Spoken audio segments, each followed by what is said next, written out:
Bonjour à tous, bienvenue dans ce webinaire du Moniteur Automobile sur la fiscalité. Nous avons à notre table Joost Casemans, porte-parole de la FEBIAC, la Fédération de l'Automobile et du Cycle. Bonjour Joost. Bonjour Olivier. Alors comme on a gardé nos distances de sécurité, on pourra enlever le masque pour la discussion, ce qui sera beaucoup plus facile pour la compréhension de tous. Mais avant de vraiment discuter de fiscalité ensemble, on va d'abord regarder une petite vidéo qui va nous expliquer toute la complexité du système fiscal automobile en Belgique.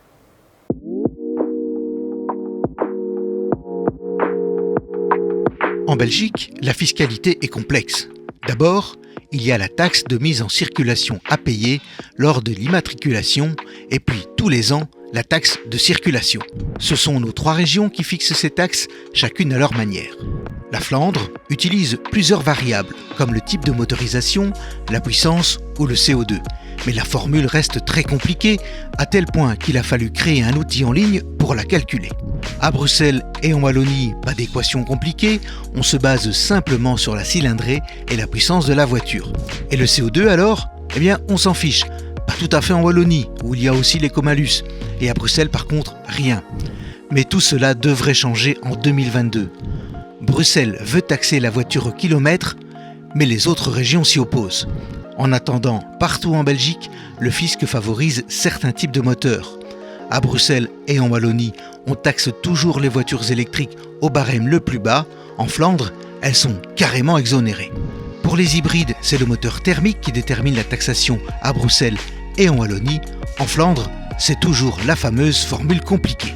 Pour les indépendants et les sociétés, c'est le fédéral qui détermine la déductibilité fiscale sur base du CO2 homologué. Attention, pour les hybrides rechargeables plug-in, il faut en plus tenir compte du ratio poids-capacité de la batterie, un critère très défavorable aux gros SUV. Reste encore l'ATN pour les voitures de société, la TVA, les accises sur le carburant, les redevances, les péages et tout ce qu'il vous faudra aussi payer pour pouvoir rouler. Voilà, vous savez tout, ou presque, sur la fiscalité liée à votre voiture. Alors Joost Casemans, première réaction sur cette vidéo, c'est vraiment pas facile la fiscalité automobile chez nous. Non, c'est très bien expliqué, mais c'est vraiment pas facile. En plus, les 3 régions ont leur régime différent, je dirais, donc c'est d'une complexité vraiment invraisemblable parfois. Alors cette année, on rajoute encore un petit bonus, il y a le WLTP qui est devenu la norme obligatoire en Europe, mais en Belgique, évidemment, on fait un peu comme différent des autres, puisqu'il y a encore le NEDC qui intervient parfois. Est-ce qu'on peut un peu expliquer cette nuance NEDC-WLTP et pourquoi en Belgique on n'a pas décidé de tout faire au WLTP? Oui, peut-être tout d'abord un petit mot sur ces 2 normes, NEDC, WLTP. NEDC, c'était la façon, je dirais, historique, qui trouve ses origines dans les années 70, la façon de mesurer la consommation et donc les émissions de CO2 d'un véhicule. Et puis au fil du temps, la technologie automobile a changé et on a constaté également que cette norme, cette mesure, cette façon de tester les véhicules ne collait pas vraiment avec la réalité de tous les jours, avec plus de véhicules, plus d'embouteillages, etc. Et donc pour ça, l'Europe a choisi un nouveau système WLTP qui donne pour le même véhicule donc d'autres résultats, une autre consommation type, d'autres émissions de CO2 type. Eh bien, on est un peu, je dirais, sur la balance entre les 2 systèmes où le NEDC, l'ancien système, intervenait encore pour certains véhicules, tandis que pour les nouvelles homologations, c'est déjà le WLTP qui intervient. Pour être très clair, si votre véhicule a uniquement une valeur NEDC sur son certificat de conformité, eh bien ce sera cette valeur-là qu'on va prendre. Si le véhicule a uniquement, et ça c'est pour les nouvelles homologations, si le véhicule a uniquement des valeurs WLTP, eh bien clairement ce sont ces valeurs qui vont être prises en compte. Si votre véhicule a les 2 valeurs, donc est testé selon les 2 façons, eh bien c'est au consommateur, au propriétaire du véhicule de choisir quelle option il prend. Et là, souvent, dans beaucoup de cas, ce sont les valeurs NEDC qui sont les moins élevées et donc qui ont l'effet le plus positif sur, je dirais, sur la fiscalité automobile, sur le portefeuille. Mais il y a quand même des petites nuances, c'est que si on a une hybride rechargeable pour les 50 grammes CO2 pour la fiscalité des entreprises et des indépendants, c'est d'office le NEDC. Et la Flandre, elle a adapté sa formule de calcul des taxes de circulation pour utiliser d'office le WLTP. Donc en fait, Oui. si on est flamand, on a le WLTP pour sa taxe, mais on peut utiliser le NEDC pour d'autres taxes si on est indépendant, par exemple. Oui, effectivement, mais tout ça va se terminer bientôt puisque à partir de cette année, à partir du 1er janvier de cette année, les nouvelles homologations, les nouveaux véhicules qui seront homologués, qui seront mis sur le marché, eh bien, pour ces véhicules-là, il n'existera plus de normes NEDC. Les valeurs NEDC resteront inconnues. Donc, on devra obligatoirement se tourner vers le WLTP, donc vers la nouvelle façon de mesurer la consommation et les émissions de CO2 d'un véhicule. Et donc ça va coûter plus cher en taxes, du coup on va avoir une augmentation de 5%, 10%, 20%, 30%? Ouais, ça dépend un peu de la fiscalité, ça dépend, c'est différent un véhicule par rapport à l'autre, mais en moyenne on dit que la valeur CO2 NEDC comparé pour le même véhicule à la valeur WLTP, il y a un gap, il y a une différence de 25 à 30 grammes. Oui, donc ça peut faire une belle différence si on saute un palier, notamment pour l'écomalus wallon, par exemple. Oui, pour l'écomalus wallon, ça peut avoir un effet très important. On voit qu'en Flandre, là où on est en train d'adapter la fiscalité au WLTP, ils ont tenu compte de ce gap de plus ou moins 20 à 30 grammes. Donc là, ça peut se compenser un peu, mais payer moins, c'est rarement le cas. Oui, en général. On a vu que ça correspondait très fort, mais il y a quand même quelques modèles qui ont été assez fort pénalisés, parce qu'il y a quand même 2-3 modèles où la taxe a augmenté de 200 € avec le passage WLTP. Et justement, on a parlé d'écomalus wallon, on a parlé de la fiscalité flamande, donc la fameuse formule, la fameuse équation pour calculer la BIV, donc la TMC flamande. Parmi les 3 régions actuellement, laquelle a le système le plus juste, à votre avis? Mais le plus juste, c'est certainement pas le système le plus simple, mais pour moi c'est le plus juste, c'est le système qui est pris en compte en Flandre. Pourquoi? Parce qu'il donne une certaine importance, une importance certaine aux émissions de CO2. Et si on voit ce qui se passe autour de nous, le changement climatique, les grands défis pour se libérer des émissions de carburants fossiles, etc., c'est quand même de plus en plus, on met de plus en plus l'accent sur le CO2. Donc tenir en compte le CO2 et inciter les gens à choisir un véhicule qui est le moins de CO2 possible, c'est quand même assez justicieux et c'est, je pense, la voie à suivre. En Flandre, on a aussi une différence entre le carburant. Si on prend le diesel, on est plus pénalisé que tous les autres carburants. Et alors, il y a la fin de l'exonération depuis le 1er janvier de cette année. Les hybrides rechargeables doivent aussi payer des taxes, alors qu'avant, ils n'en payaient pas. Donc maintenant, la Flandre focalise quand même beaucoup sur la voiture électrique aussi dans sa taxation. Oui, clairement. Donc on mise vraiment sur la voiture électrique et on n'aime pas trop le diesel. Pour de bonnes ou de moins bonnes raisons parfois. Donc c'est pas, je dirais pas que la Flandre a choisi le système fiscal optimal. Pour moi, la fiscalité devrait être technologiquement neutre et regarder uniquement l'effet que ce véhicule a, son empreinte écologique et accorder la fiscalité en fonction, ce qui n'est pas toujours le cas.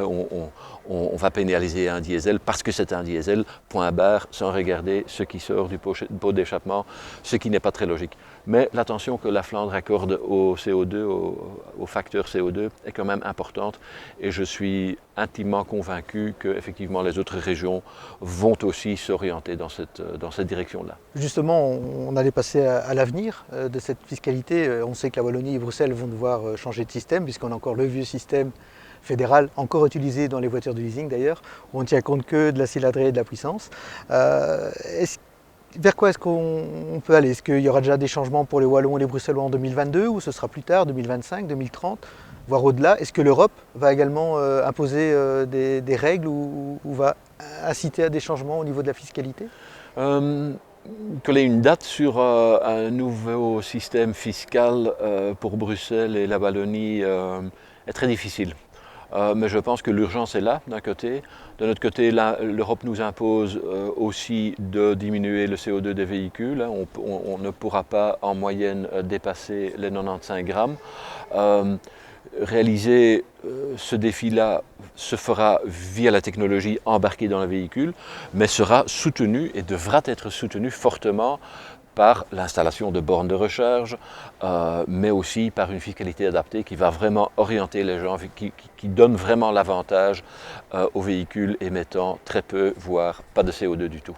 Donc vraiment, on peut s'attendre, si pas l'année prochaine, en tout cas très rapidement, à une évolution en Wallonie et à Bruxelles pour avoir une nouvelle fiscalité. Oui. Mais en principe, au niveau belge, la fiscalité que l'on paye aujourd'hui pour la voiture qu'on l'achète cette année, on doit pouvoir la garder les années suivantes. Ou alors la fiscalité va s'adapter. Comment ça va fonctionner? C'est souvent le cas. Hein. On fait un choix à un certain moment et on ne doit pas être pénalisé par après dû à un changement de législation. On a choisi un véhicule en connaissance de cause à un certain moment. On ne peut pas faire de sorte qu'il y a 2 ans ou 3 ans plus tard, eh bien, paf, on va doubler les taxes. Ce serait difficilement acceptable. Néanmoins, il y aura des changements. Le facteur CO2 va jouer un rôle de plus en plus important. Ce que je crains, que c'est à Bruxelles, avec toutes ces discussions autour du péage kilométrique, de la taxation au kilomètre, pardon, ça risque de rendre encore plus complexe la discussion et ça risque de prendre beaucoup d'années avant qu'on s'en sorte, avant qu'on ait vraiment trouvé un accord et qu'on pourrait éventuellement évoluer dans cette voie-là. Mais aujourd'hui déjà, une fiscalité automobile sans que le facteur émission CO2 soit pris en compte est difficilement imaginable pour moi et n'est certainement pas tenable à long terme. Et on sait que les camions maintenant payent une taxe au kilomètre. Est-ce que c'est quelque chose qu'on pourrait envisager aussi pour les voitures particulières? Peut-être même avec nécessité pour les 3 régions de s'entendre et de trouver un système, peut-être des tarifs différents, mais en tout cas un système équivalent pour les 3 régions. C'est une remarque très importante, je pense. Hein. Bien s'accorder entre les régions, puisqu'il y a quelqu'un qui habite en Flandre, eh bien, il roule aussi à Bruxelles, il roule aussi en Wallonie et vice-versa. Donc il faudra bien s'entendre. Très bonne question d'ailleurs. Il faut bien se réaliser qu'une taxation au kilomètre, ça existe en fait, ça existe déjà. Hein. Les accis sur le carburant font que celui qui roule beaucoup, eh bien, il va payer plus de taxes. Celui qui choisit par contre un véhicule qui consomme très peu, eh bien, il paiera moins de taxes. Donc cette variabilisation, je dirais, dans la taxation, elle est déjà là dans une certaine mesure. Mais ce système avec les accises ne permet pas de différencier selon le moment du jour, selon l'endroit où on roule, selon la densité de la circulation, etc. Donc on pourra effectivement passer, et je pense même que ça pourrait être une très bonne idée, de passer vers une taxation plus intelligente, une taxation au kilomètre. À une condition, c'est qu'on met à plat la fiscalité automobile dans son entièreté. Et pour autant qu'on continue à voir cette taxation au kilomètre comme un surplus, comme une taxation supplémentaire, eh bien ça va se heurter à tellement de réactions négatives, à tellement de problèmes. Le Belge paye déjà très, très cher l'utilisation et la possession de son véhicule. Voir cette taxation au kilomètre comme encore une taxation supplémentaire, eh bien ce sera très difficilement accepté. Et c'est ça d'ailleurs qu'on voit déjà se passer à Bruxelles, où les 2 autres régions disent, eh bien nos navetteurs qui viennent à Bruxelles pour y travailler, pour y contribuer au bien-être de la société, de l'économie bruxelloise, mais aussi celle du pays en entier, on n'acceptera pas qu'ils devront payer 2 fois. C'est tout à fait logique. Il y a aussi un risque de tourisme fiscal, hein, puisqu'on pourrait trouver un ami qui habite Bruxelles pour enregistrer les matriculations à son nom. Et alors qu'on n'habite pas à Bruxelles et donc pas payer de taxes de circulation à Bruxelles et quasiment jamais circuler dans Bruxelles et pour pas payer de taxes. Donc il y a quand même un risque. Il y a un risque de shopping fiscal. C'est d'ailleurs la raison pour laquelle, pour les voitures de société, on a maintenu un système fédéral jusqu'à maintenant pour éviter que, effectivement, les sociétés de leasing déménagent en fonction de là où on trouve le système fiscal le plus intéressant. Donc c'est un problème réel. Mais cette concertation, bien s'entendre, bien convenir sur dans quelle voie est-ce qu'on veut aller et quel aura l'effet le plus positif pour l'utilisateur, mais aussi pour l'économie et pour la qualité de l'air et la santé. C'est pas évident. Hein. Autre chose que l'on voit aussi, c'est... Pays compliqué. Ouais, c'est très compliqué, très compliqué. Et on voit aussi une très grosse différence sur la façon d'aborder les hybrides et les électriques. En Flandre, les électriques sont toujours exonérés de taxes de circulation pour l'instant. Les hybrides rechargeables ont été jusqu'au 31 décembre 2020, donc maintenant ils doivent également payer des taxes moins élevées. En Wallonie et à Bruxelles, les hybrides ne sont pas toujours favorisés. Les électriques payent la taxe minimale, mais les hybrides ne sont pas du tout favorisés. Est-ce que c'est normal d'après vous ? qu'on ne favorise pas plus les voitures électriques et hybrides pour les particuliers, parce que pour les indépendants, le CO2 intervient dans leur déductibilité, mais pour les particuliers, est-ce que le fisc n'incite pas assez à acheter des voitures électriques ou hybrides? Oui, c'est un choix qui doit absolument se faire, et on peut faire différents choix. Ou bien on se dit, on veut s'attaquer au problème du climat et de la qualité de l'air, et donc on va simplement taxer en fonction de ces aspects-là, en écartant je dirais des aspects sociaux, grosses voitures, voitures puissantes, etc. Du moment qu'elle est respectueuse de l'environnement, eh bien, on ne prend pas en compte. Ou si d'un autre côté, on se dit, eh bien, il faut quand même un facteur social dans la fiscalité automobile. Une petite voiture qui coûte pas cher devrait être avantagée par rapport à quelqu'un qui sait se permettre un véhicule très grand, très puissant, même s'il est hybride, même s'il est très respectueux de l'environnement, il faut quand même pénaliser ou décourager cette utilisation-là. Et il semble que le choix n'a pas encore été fait dans son entièreté. Il faut savoir aussi qu'on achète parfois une grande voiture parce qu'on a une grande famille, qu'elle soit recomposée ou pas. Tout à fait. Et donc il faut... Et c'est ce qu'on voit maintenant se passer en France, où ils ont instauré des nouvelles taxes en fonction du volume, du poids du véhicule, etc., avec des compensations pour des grandes familles et des compensations pour certains types de véhicules qui sont destinés au transport de personnes, etc. Donc ça rend tellement complexe la situation, tandis que le grand problème, le grand défi, je pense, pour l'entièreté de la planète, c'est vraiment s'attaquer aux émissions de CO2. Donc prenons ça comme base aussi de la fiscalité automobile. Ça va orienter le choix du consommateur vers des véhicules qui, chacun dans sa gamme, soit, je dirais, le plus effectif, le plus performant. Si tout le monde va dans la même direction, ça va aussi faciliter le travail des constructeurs, puisqu'ils vont pouvoir trouver des solutions technologiques qui vont aller dans le même sens. Justement, allons un peu voir à l'étranger. Est-ce qu'il existe en Europe, est-ce qu'on pourrait appeler un système de taxation, de fiscalité automobile optimal? Est-ce qu'il y a un exemple européen qui peut être mis comme ça en avant en disant ces pays-là font peut-être le meilleur choix? Poser la question, c'est y répondre, et le fait fait référence au fait qu'on vit dans une Europe qui est unie à beaucoup de niveaux.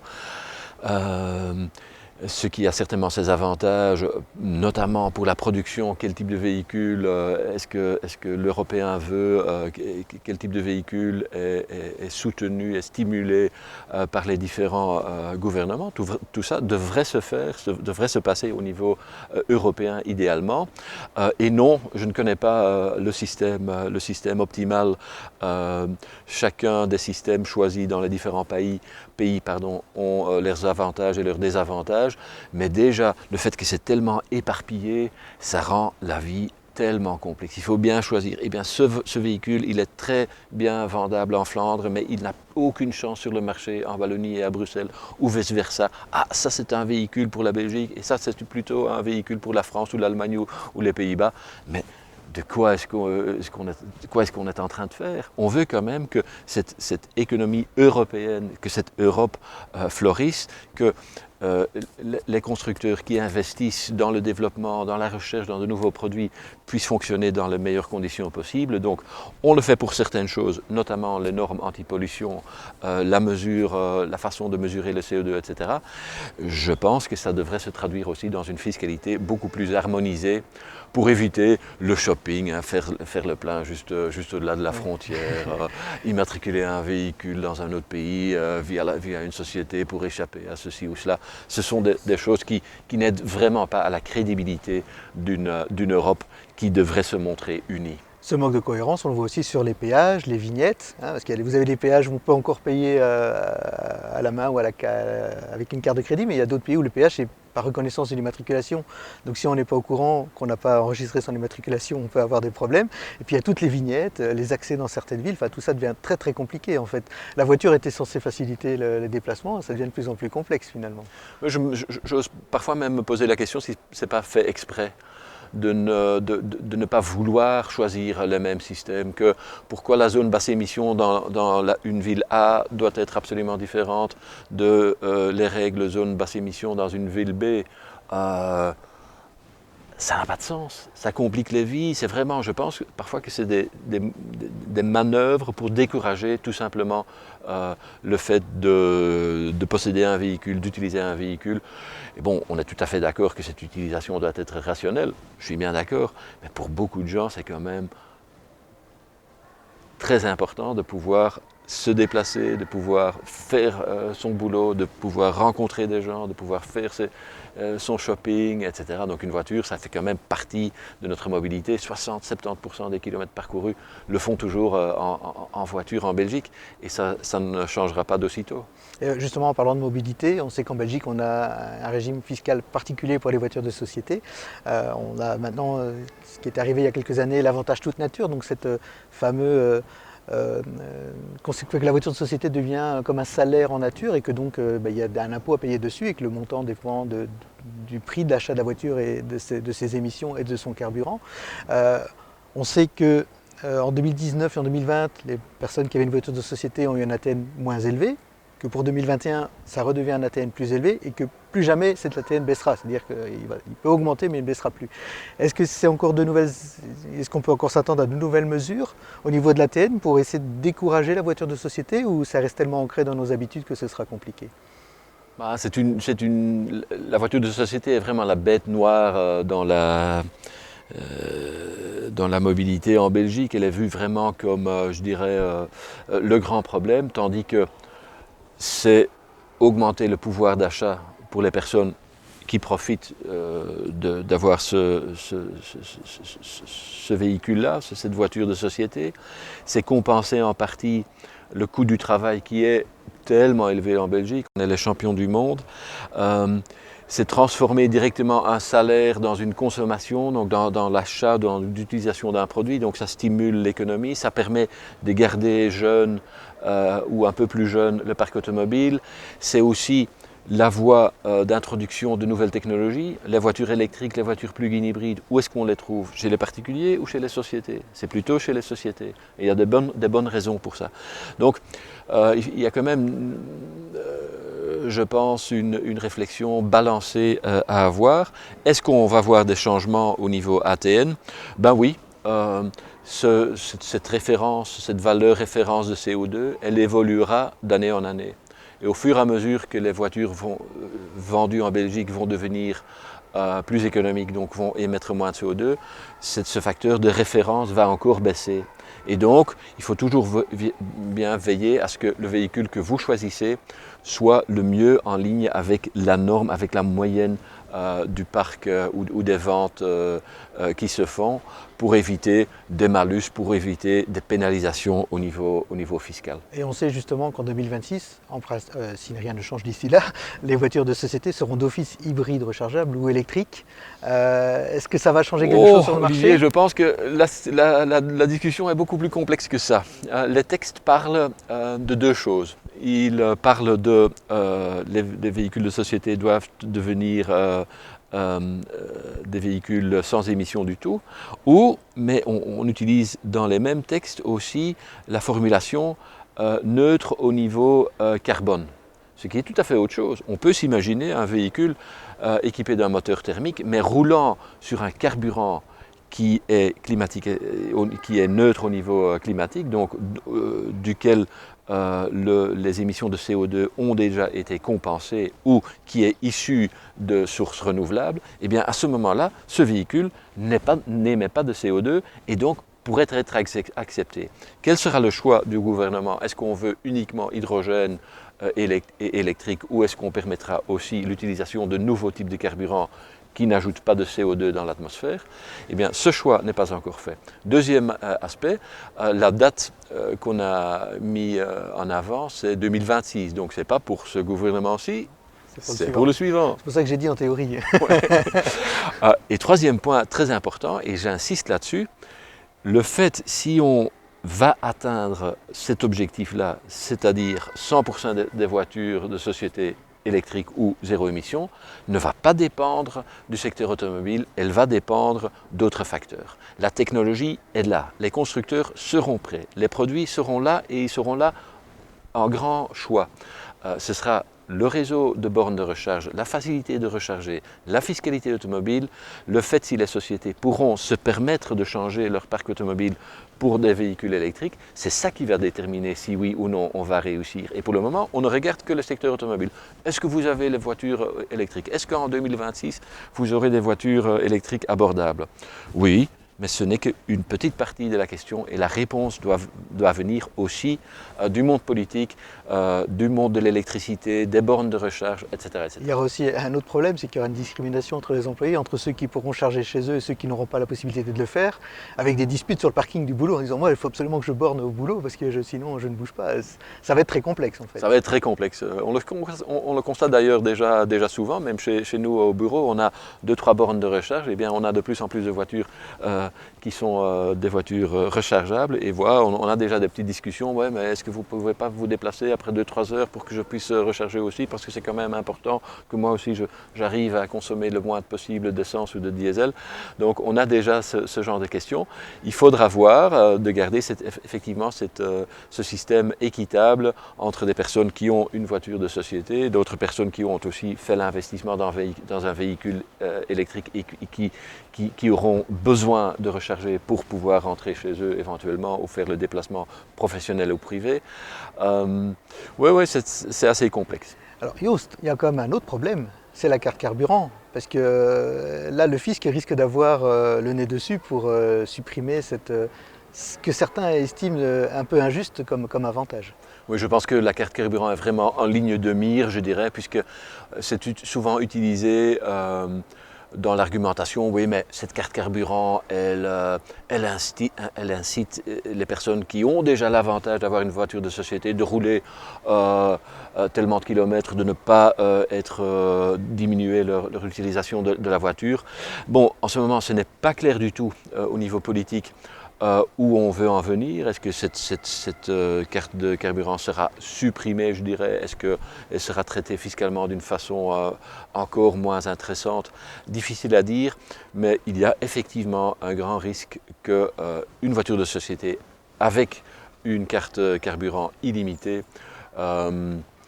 c'est mal vu dans les yeux de certains groupes politiques ou de certains ministres ou de certains groupements anti-voiture. Puis on sait déjà que dans certaines entreprises, le directeur financier aimerait bien aussi qu'on arrête d'utiliser cette carte à tort et à travers et qu'il y ait aussi des incentives pour apprendre aux employés à consommer un peu moins ou parfois des challenges entre employés pour diminuer la consommation. On ne peut pas nier le fait que de plus en plus de sociétés font une certaine vérification. Combien de kilomètres est-ce que les gens roulent avec leur véhicule? Est-ce que la consommation en électricité, en essence, en diesel qu'ils ont, est-ce qu'elle colle avec la consommation type d'un véhicule ou ce que font les autres employés dans la même société qui utilisent les mêmes véhicules. Donc il y a déjà un certain contrôle. Le fait qu'on fait n'importe quoi avec sa voiture de société en roulant n'importe comment, je pense que ça c'est terminé. Les sociétés ont de plus en plus une conscience écologique, en plus que la réalité économique qui force à être, je dirais, très stricte dans l'utilisation et la bonne utilisation des véhicules, du parc de véhicules de la société.